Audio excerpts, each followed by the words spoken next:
Ever notice how you come across somebody once in a while you shouldn't have messed with? That's me. I am not an African American. You're Oreo cookie, white in the inside and black on the outside. I don't have an afro, I have an Amerifro. Talking that idiotic stuff you talk about, I would slap you. Go ahead. Make my day. Black as the ace of spades, but 100% American. Heard around the world by everybody and their mama. The Jesse Lee Peterson Radio Show. Uniting the races with truth instead of dividing them with lies.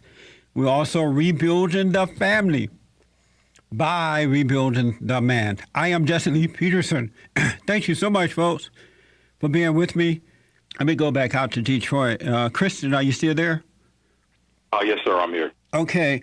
I have to admit that when you first start speaking, you sound so logical that I'm sitting here, my audio engineer and my producer going through the same thing. We're thinking that it's like a joke and you're going to go off at any minute because we rarely, and we get, we do get a lot of sound thinking Black Americans calling this show, but we rarely get this. And to hear you speak so logically, we thought it was a joke. No, sir, it's not. Not a joke at all. And I'm glad to hear this, man, because it's good to know that there are other young people out there who still, are operating from common sense, It's very rare, and I experience it daily. I'm pretty sure you heard the saying, it's lonely when you're on top. Yes. And I've noticed since I've changed my way of thinking, Jesse, I've had to cut off a lot of relationships because people still want to hold on to their illogical ways of, how they view society, how they should interact with their children, relationships, things like that. Yes. Being Black, being in the Detroit area, being raised out in this area, there's a lot of nonsense going on, and people don't want to hold that mirror up in front of themselves and say, hey, you know what? I've got to change. I've got children. My job as a parent is to make sure they have a better life than what I had. That's right. Let me ask, so were you, so you haven't always thought this way and been so conservative, it sounds? No, sir. I actually, I was raised in Michigan by a single mother, and I did get in some trouble. I got caught up in the system when I was younger, doing some shouldn't have been doing. But I joined the Marine Corps. I did 8 years in the Marine Corps, and that saved my life. That turned me around and got me back on track. That's great, man. That's why when I become president, it's going to be mandatory that as soon as you finish high school or turn 18, you have to go to the military. I agree 100%. There are other countries that have that instated, and you see they have a lot less social problems. And they're a lot more on track. Yes, that's right. Than we are. But yeah, our youth, there's just a lack of responsibility, a lack of awareness, a lack of integrity with our youth, and it's getting ridiculous. And like you said, I have to agree with you. Taking the male out of that household. As Blacks, we have a problem, and I think a lot of it has to do with our music and media. There's just a constant promotion of promiscuity. Yes, and absolutely. Being said, two people that join together solely on the basis of having sex, they never have time to build a solid foundation. Next thing you know, a child is introduced into the picture, and then that child has to kind of force them to be together to co-parent, and they don't mesh because they never had a solid foundation to begin with. That's right. And now you've got a broke. It's horrible. It's terrible. How did you hear about me in this show? The first time I saw you when all the Trayvon Martin hype was going on, I saw you on a few TV channels, and I heard what you were saying, and it made a lot of sense. It was logical. So I started following you on YouTube. I'm subscribed to you on YouTube, and from there on, I just started listening to you as you pop up in my feed, and I figured, well, hey, let me call the show just to let you know you do have a supporter. I don't agree with everything you say, probably about a good 80%, but you are, you got a positive thing going on. You got a positive movement, and this is what we need, especially our black males, to be stronger and get out of this rut that we're in. We really do, man. Children.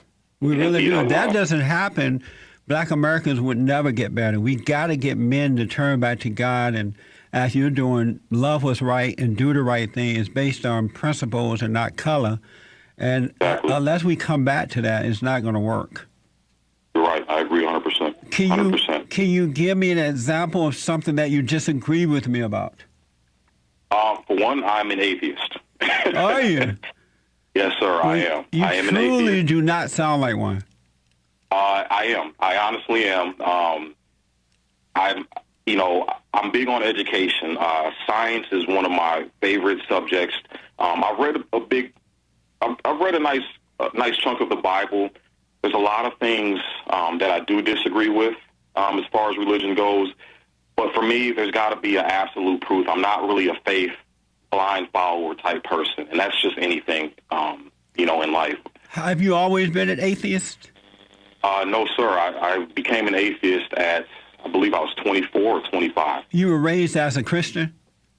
I guess kind of more of a, like a non-denominational type Christian, I guess. Right. And what caused you to become an atheist? I started reading the Bible and noticing a lot of the heinous acts. In church and things, I was always heard about the good things God did and love and this and that. And then I start reading the Bible and I'm like, well, why is God ordering innocent children to be killed? Why are, the concept of original sin? How come God didn't just take the devil out of the picture and all this would have just completely, all this sin and this crazy stuff would never happen in the first place? That kind of started triggering my skepticism.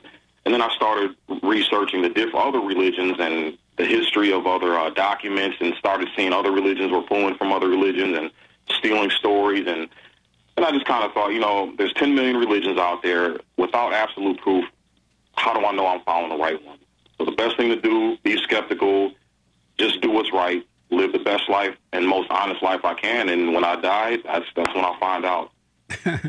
So you don't believe that there is a God, or you're just not sure? I don't believe there is one, but for absolute knowledge purposes, I'm not sure because I have no proof to discredit. But as far as my belief, I don't buy it. I don't. So I hear your heart speaking, and there's nothing wrong with questioning those things. And the reason that you are questioning them is that you don't see it for yourself. You're not like a lot of other Christians who are just taking somebody's word at it and just repeating those words, but not realizing that they don't see it themselves. And it's those type of Christians that become bad examples of what God is all about. I think you're doing fine. It's okay to question that. Just don't allow Satan to cause you to come to a conclusion. It's best to know that you don't know and question it, and that way you open yourself up so God can reveal the truth to you. And that's the thing, Jesse. Every other aspect of life, I'm skeptical. If someone comes up to my door and says, hey, give me $10,000, I can make you $10 million. I'm not just going to go based on their word. I'm going to want to see portfolios. Right. I want to see, I want to have proof that they're able to do what they say. Yeah. And I think with so much religion, so many gods, so many denominations, and no one can bring absolute proof. You have, it's solely based on faith. Chris, hold on. Let me take a quick break. I'm going to hold you one more time. I got something I want to give you.